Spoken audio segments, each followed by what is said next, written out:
Hello, we're back again. This is Wim. And Stuart.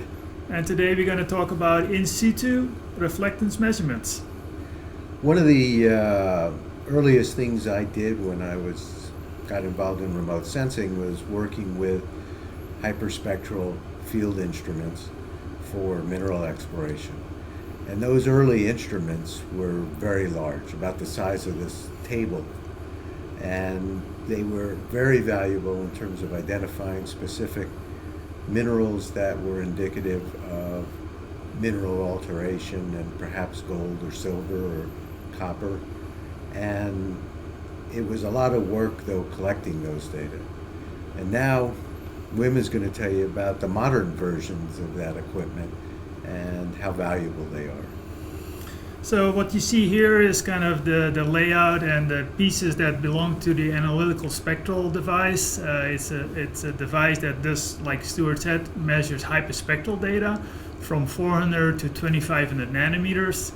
This is an air-cooled device here that is wirelessly connected to this computer here.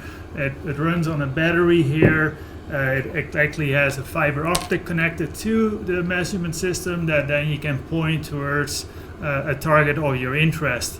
And the one here is a little reflectance panel that is almost 99 to 100% reflectance. It's calibrated. It's a calibrated panel basically that allows you to, as the sun shines on this panel, you measure what's coming off that panel, and that's basically your incoming radiation or irradiance.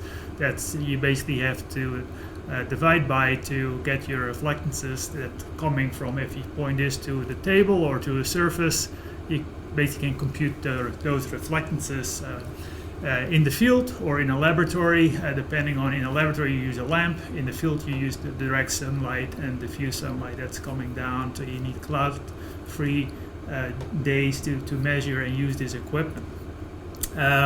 So this equipment is used because it's hyperspectral. You actually can create the bands that the satellites have and allow you to then actually validate or calibrate the satellites as well. So this instrument can be used to calibrate a satellite on the ground, and people in optical sciences at the university here calibrate sensors like MODIS and Landsat with this kind of an instrument.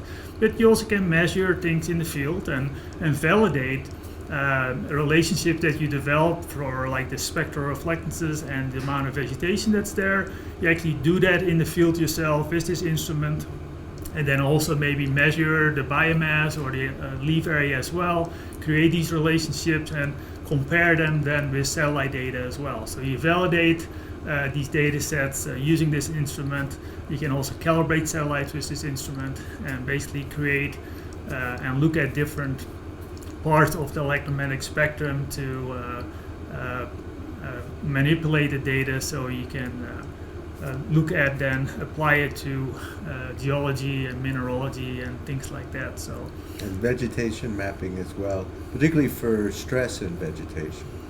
Yeah, so especially in shortwave infrared, the stress in the vegetation you get. If it's stressed, you're going to get less water absorption, and if it's not stressed, you're going to have a lot more absorption by the radiation. So again, lots of applications here, and to really understand what these different processes and these reflectances, this instrument is really helpful to kind of unravel all of those complexities. So for the field work and I'll give you some data sets for this chapter, and you can play with some of these data sets and see how you can use that this week. So enjoy. Take care.